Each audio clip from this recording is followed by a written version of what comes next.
Thunder bellowed like an invisible serpent. The wind hissed through the trees. While leaves still clung to the branches, struggled to hold on. Many surrendered, the leaves torn violently from their boughs. It would be a severe storm, they knew. Perhaps the wind would show them mercy by carrying them someplace safe. Safety, however, was the one thing in one particular pony's mind. Desperate hooves raced over the bare soil, a drumroll of violent urgency. The pony leaped over a displaced log, her golden mane flailing behind her like candlelit flames. When she landed, she didn't take a moment to rest. Her breathing was harsh, like some pony had just strangled her, but she didn't pause. She could not stop moving. Her heart raced against her chest as if it had hooves of its own. Tired, terrified, Applejack went on. Thunder boomed in the distance, a warning of things to come. Normally, the pragmatic mare wouldn't be stupid enough to be caught outside in such a storm.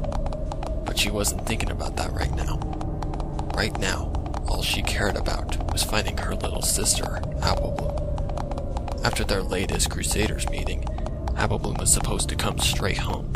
When the little filly failed to show up, Applejack went over to the clubhouse only to find it empty. That's when she heard the storm. It wasn't the first time Applebloom had come home late. Applejack had scolded her on more than one occasion. She'd have a mind to her sister's yellow hide, a good tanning when she found her. But what she couldn't understand is what Applebloom would be doing out here with that storm bearing down on Sweet Apple Acres. Had something happened to her? Was she hurt somewhere in the woods? Did a timber wolf attack? All these terrible notions scratched at the inside of Applejack's head like raking talons. She felt sick thinking about them. She had to find Applebloom, had to make sure she was okay. And so, she fled the treehouse in search of her baby sister. Applebloom! Applebloom! Her voice coarse from so much yelling. AJ paused to listen. Her breathing was almost as loud as the storm itself.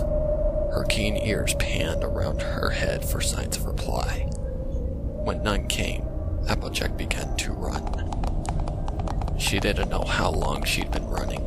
It seemed like forever. Applejack had grown up with these trees. She knew every square inch of Sweet Apple Acres, knew every apple tree, every fence, every rock. Yet never before had the place she'd called home seemed so alien to her. It's as if she had stepped into some warped version of the farm. The trees were less bright, more menacing. There was less grass here. Even the air felt wrong. Applebloom! Applebloom! AJ's frantic voice was drowned out by a loud crash. It sounded like a giant had just stepped into the woods. The tree came crashing down before her path with a bone-shattering stomp. Applejack cried out. She was almost crushed by the falling tree, and had just barely stopped inches from where the closest branch, its point sharpened to a spear's edge, lay pointed at her exposed neck. You do not belong here. The alien force seemed to be saying to her, leave, now. Gasping, the element of honesty fell on her backside. She'd come so close to death just now. She could feel the grim pony standing just behind her, his icy breath causing every hair on her body to stand on edge. She felt cold. Her breath formed into a thick mist before her. Overhead, she saw a lightning flash. Arcs of brilliant blue and white began to stab down at the earth like angry lances. She didn't have much time. It took AJ more than a minute to realize that she had lost her hat. She found it sprawled on the ground not more than 5 feet from her. It felt like losing part of her body.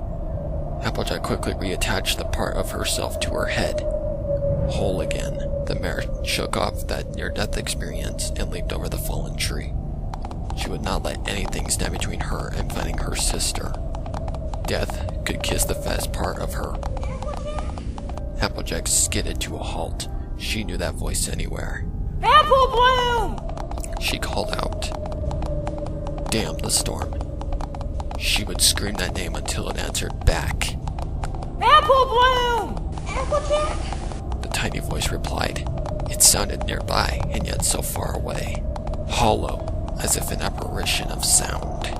Hang on, Sugar Cube! Applejack took off at full gallop. She ran, for how long she could not say. Ultimately, her wild flight through the forest, chasing down the voice of her sister, led her to a very unexpected and unfamiliar place. A well stood before her. It was old, ancient even, with vices crawling up its sides and moss clinging to the stones. It was half boarded up, the wood rotten and peeling. A rope dangled off the edge like a dead snake with a broken basket by its side.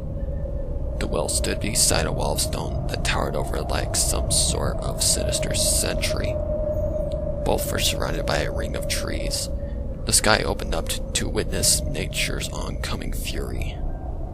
Applejack did not recognize the well. She did, however, recognize the voice coming from inside. Apple Bloom! She rushed toward the well. She could smell putrid water and foul things coming from within.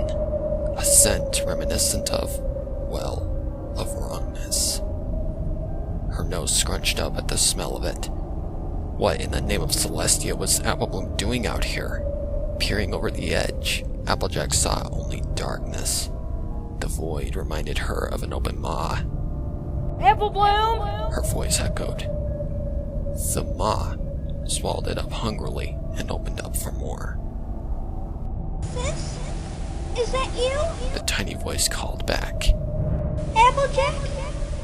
Water sloshed below. What happened, Apple Bloom? How'd you fall down there? I'm sorry, sis. I didn't mean to be late. I got lost and then... Please help me. I think my leg is broken. That was all Applejack needed to hear. Hang on, I'm gonna get you out of there. With the wind picking up, Applejack knew it was only a matter of time before the storm was upon them. Storms this close to the Everfree Forest were brutal. Even the toughest earth ponies knew better than to spit in the face of heaven. They had to get home before it was too late. Glancing around, Applejack naturally focused on the discarded rope. She felt it for sturdiness and was surprised to find that it was still strong, if a bit smelly. Apple Bloom, I'm gonna toss a rope down the well. When it gets down, I want you to tie it around yourself. Can you do that? AJ called into the well. I think so. Hurry, Applejack. My leg really hurts. Applejack wasted no time in coiling the rope. She could feel the storm getting closer, like a koi fish in the path of an oncoming tsunami. After checking it a second time for sturdiness, Applejack stood over the edge. Heads up, Sugar Cube. I'm lowering the rope. Like feeding a wire through a wall, Applejack began to lower the rope. She stood on her hind legs, gradually feeding the rope into the well. Despite the urgency, Applejack kept a steady pace. Letting fear get the better of her would do no good, especially for Apple Bloom. Can you see the rope? She asked after a while. She had no idea how deep the well was, but as she was running out of rope, she figured she had to be getting close. I think so. Yeah, I see it. Apple Bloom called back.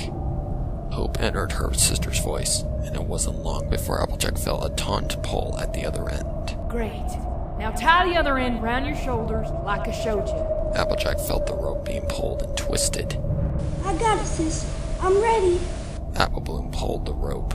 Hang on! Using her lower legs as leverage, the mare began to pull. Strong arms easily hoisted the filly upward.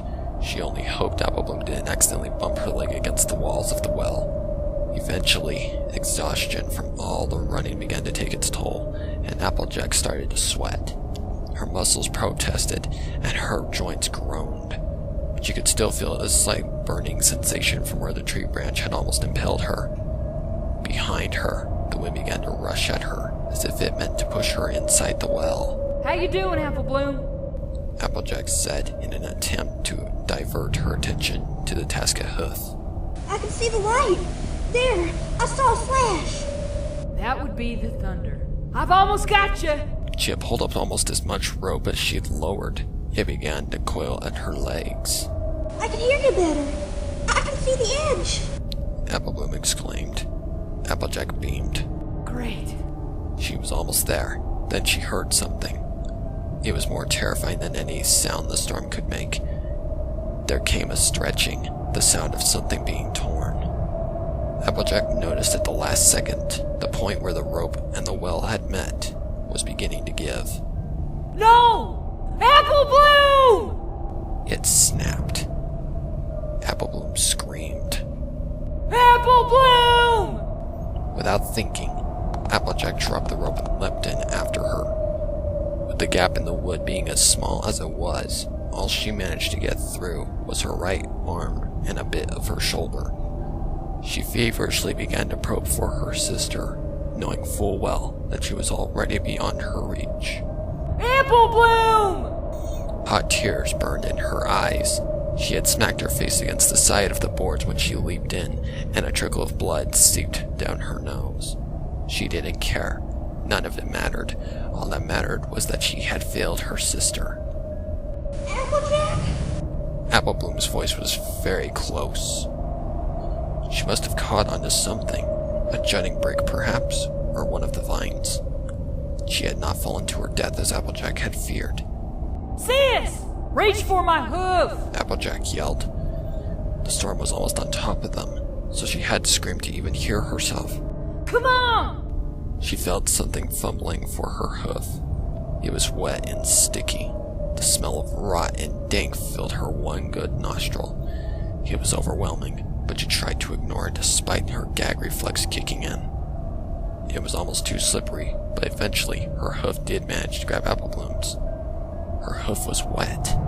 Perhaps there was some water left in the well. Maybe it had cushioned Apple Bloom's fall. Small miracles. I've got you! Don't you worry none. Applejack? As if the storm had suddenly ceased, a great silence pervaded the grove. The quiet was deafening. However, nothing surprised Applejack as much as the fact that her sister had spoken from behind her. Slowly turning her head, Applejack spotted Apple Bloom just standing there.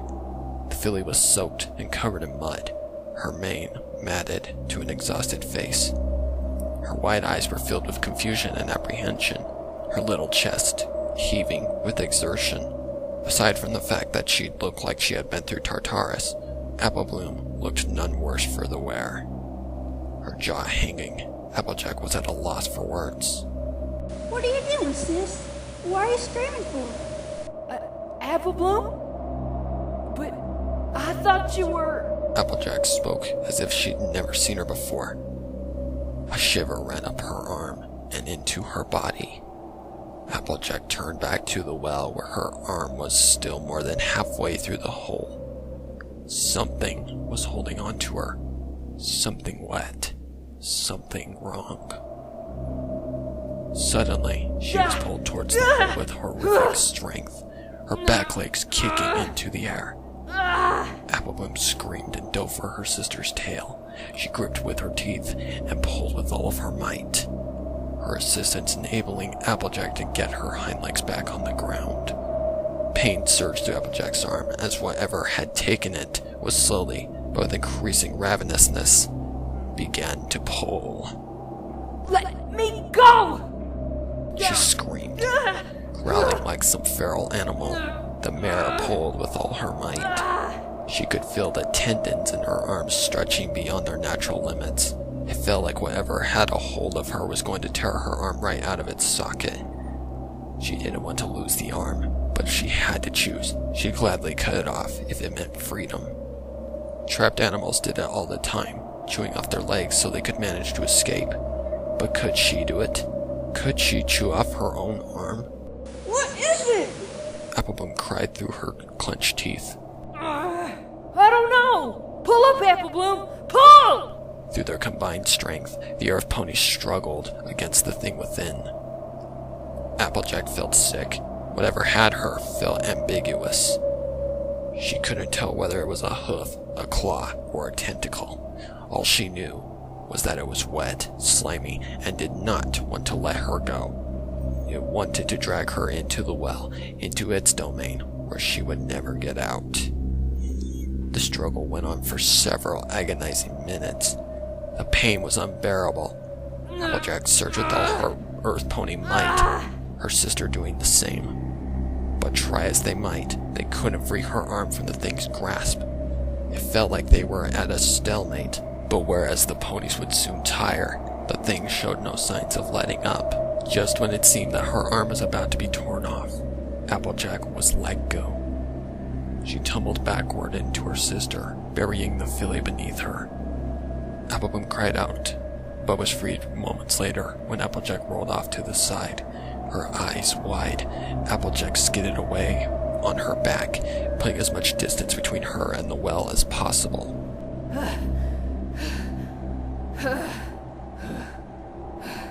Get away from it, Applebloom! The Apple sisters had retreated until they were sure there was no chance of the well so much as touching them. Never mind the creature in sight. Gasping, Applejack observed her arm. It was covered in black and brown gunk and smelled unbelievably bad. Small cuts appeared on the arm, with rivulets of blood dripping to the ground. A bit of moss clung to it as well, which Applejack quickly dislodged, wincing, for her arm throbbed with pain.